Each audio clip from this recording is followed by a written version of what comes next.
I'm Channing Curtis. Glad to be with you. I'm Tim Pham. Let's get over to meteorologist Thomas Patrick in the Weather Center tracking today's hot weather. Thomas, took a peek at your 7-day and it looks like it is just going to keep climbing. Yeah, more typical for the summer season for the inland Northwest, which made yesterday all that much more enjoyable, at least for my standards, and hopefully it was for you as well. Kind of enjoyed maybe a break from the stifling hot heat that we're so used to and so accustomed to in the inland Northwest summertime. We're approaching some of the hottest days of the year, that's for sure, but still enjoying a nice, cooler, but more comfortable morning out there. Still standing at 57 degrees over Spokane right now. Temperature-wise, it's 56 in Coeur d'Alene, and yes, there are a couple spots that are in the 40s. Not surprising, especially considering what we've seen recently. Usually Deer Park, St. Mary's, and Wallace tend to be those cool spots in the inland Northwest. So not surprised that they're reporting temperatures that cool, but we'll be back in the 60s probably by next hour, just like that. Clear skies all across the Northwest, so that means sunny skies all day long today. A pretty easy forecast for us,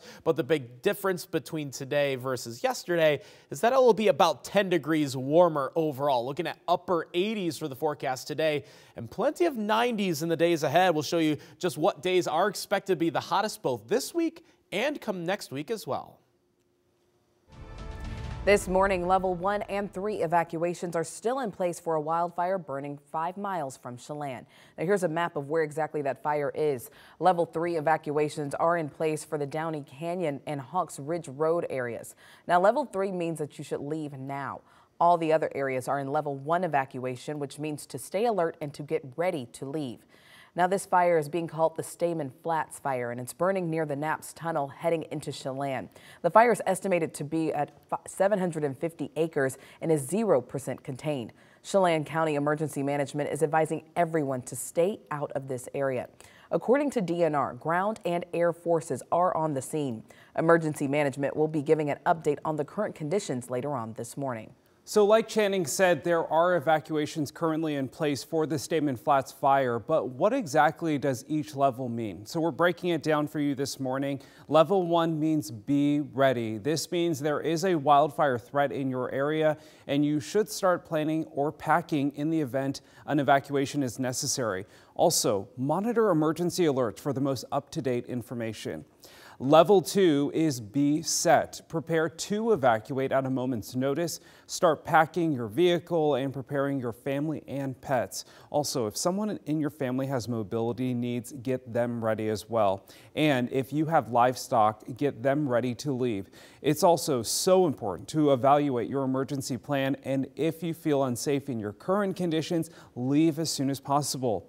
And finally, level 3 means go now. There is extreme fire danger in your area. If a level 3 evacuation is issued, it is unsafe to stay. Check in with your local Red Cross if you can, and then drive safely and only return to the area when officials say it's safe to do so. The Spokane City Council voted in favor of a resolution to explore buying the proposed East Trent homeless shelter. Now, the resolution passed 4-3. City Council President Brian Beggs said that buying the shelter would be cheaper than leasing.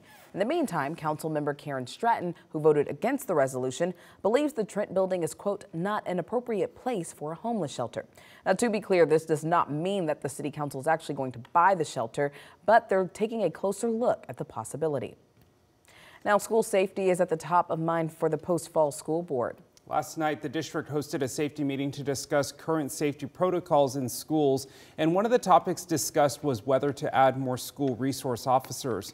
The school board says that the SRO budget comes from the state of Idaho and that they're only allotted 4 SROs for the entire school district. Another point of discussion was possibly arming teachers. However, based on Idaho state law, it is illegal for anyone to possess a gun on school campuses unless approved individually by the school board. The problem, if a teacher is armed, we may not know who they are. We don't know all the teachers. And if we see someone with a gun, and if they happen to be shooting that gun especially, we have to make a split-second decision on whether we're going to shoot that person or not. The board also talked about what would happen in the event of an active shooter situation.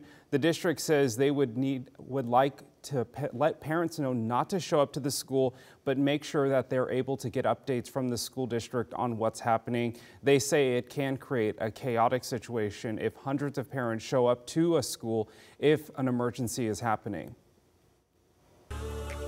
It's time now for your morning rush. More news in less time. Washington State University has named an acting police chief as it investigates allegations of employee misconduct within the campus police department.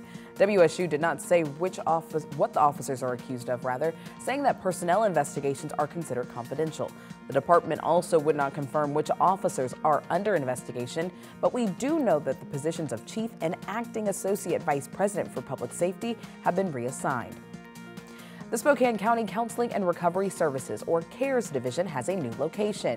CARES provides behavioral health treatments for adult patients, including mental health assessments, therapy, and housing recovery programs. The new location is on West Augusta Avenue, 8 minutes from the old building, so any current or new clients should go to the new location. And an incredible tradition at Providence Sacred Heart Children's Hospital is back for its 8th year in a row. The hospital is partnering with West Coast Window Cleaning to bring superheroes to patients staying at the hospital on Wednesday. So you might see some icons like Iron Man, Superman, and Batman who will be rappelling down the hospital windows. Along the way, patients will get a chance to meet and interact with their favorite superheroes from the other side of the glass. And that's a look at your morning rush. COVID cases, hospitalizations, and deaths are all on the rise in the U.S. Johns Hopkins University says average daily cases have more than tripled over the past 90 days. Meanwhile, government data shows current hospitalizations surpassed 40,000 for the first time in about 4 months.